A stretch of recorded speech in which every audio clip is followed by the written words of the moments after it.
say about the fact that it is privatization, it's neoliberal policies that's actually at the heart of the educational crisis. Problems in our education system are a reflection of the fact that we continue to be one of the most unequal societies in the world. But the big problem I think that Judy has raised here is that civil society has been demobilized. Parents have been demobilized, even though we've got school governing bodies that don't work. So I want to know is how do we invigorate a discussion, a public discussion? I think we need to get back to that, where we do mobilize communities, but government also needs to play a role in terms of resourcing civil society organizations that are often performing jobs which government should itself be performing. And particularly those who are more empowered and enlightened and know exactly the problem, they owe it to society to educate and empower them to take up their responsibility.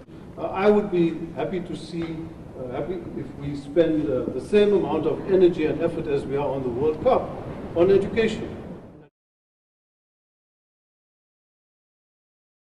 But some 22,000 people evicted from the N2 off to Delft, where there's no economic opportunity, no facilities, no infrastructure. If you think about the last 3 years since the City of Cape Town was won by the DA coalition, I mean, the housing issue's gone back and forth. The province won't give us accreditation. We can't do this, and that is what I'm talking about. It seems like a power play between the city and the province to gain credit for building houses, and at the expense of the people who need housing. Our target is to provide some 10,000 housing opportunities, and this certainly is an improvement from the previous years where we were looking at about 3,000. More than 72% of the population in the country are in need of adequate housing. And we will ensure that land is released.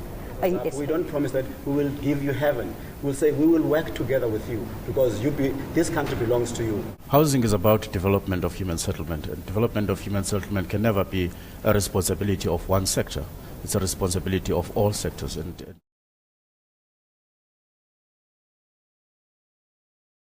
fact, sound management of the economy and sound management of the public fiscus has meant that South Africa will escape the worst effects of the global financial and economic crisis. The management of the economy at a macroeconomic level has been done. There's been a good job. I think Minister Manuel has proved his worth there, but he's not. I'm not aware that we're great supporters of Trevor Manuel or anybody else in the ANC, but yes, to be fair, though, there are two areas in which the ANC has been successful. They have created a fiscal stability and a fiscal integrity, and they've handled, I think, a very smart and effective tax regime. Some politicians say here that the ruling party, through the Minister of Finance, have got some successes. What successes? Because abantu bethu eKhayelitsha uzonke izindawo kuhlala abantu bamnyama, abantu bethu they are still in poverty. They are still jobless. Now, what success are we speaking about? Because our people are still jobless.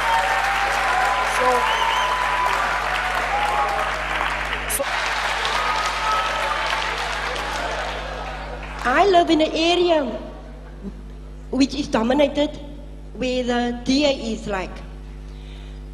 We have an informal settlement there that has no toilet or any water for the past 1.5 years. 5 presidents, or let me say it this way, I think 6 presidents later, I still live on the very same informal settlement where I live now, 40 years later. What do you say about that? Okay. But the one point that I must stress more than anything, and it's a point that Robin Carlyle makes, he says that the economy is successful. How can it be successful when nearly 40% of our people don't have jobs and they're living in poverty? Clearly that's a sign of a failure of the economy. But market-driven societies still remain the most successful way to create employment. Can we rebuild a clothing industry and textile industry that can create jobs? Now those people who don't have a job, they're not starving in the townships. They're not starving because those amongst you who have a job, you're sharing your income and your food with them. So unemployment and poverty is really a tax on poor people.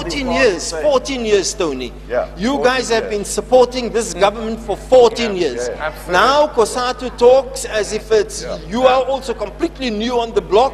saam moet koop, but the one is to say yes, but what responsibility does COSATU have in all of this?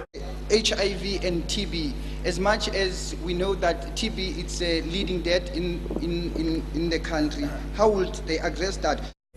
We are clear in our manifesto that the scourge of HIV and AIDS, as a political party, will be lying to you if we give you the promise to say, as AZAPO alone will address it. It needs partnership with civil society. Policies must be informed by the struggles of our people. And as someone also lokshini, someone wat na bantu, a mens wat lewe met die mense in ons gemeenskappe. As 'n organisasie, ons is verpligtend om te hoor wat die mense sê. En ons in die beleid wat ons sal hê, of dit 'n beleid van gesondheid, ons moet die mense se stem That's basically what we will do as AZAPO. Thank you very much. Thank you very much. Thank you very, very much for coming, everybody. And thank you very much for your own participation.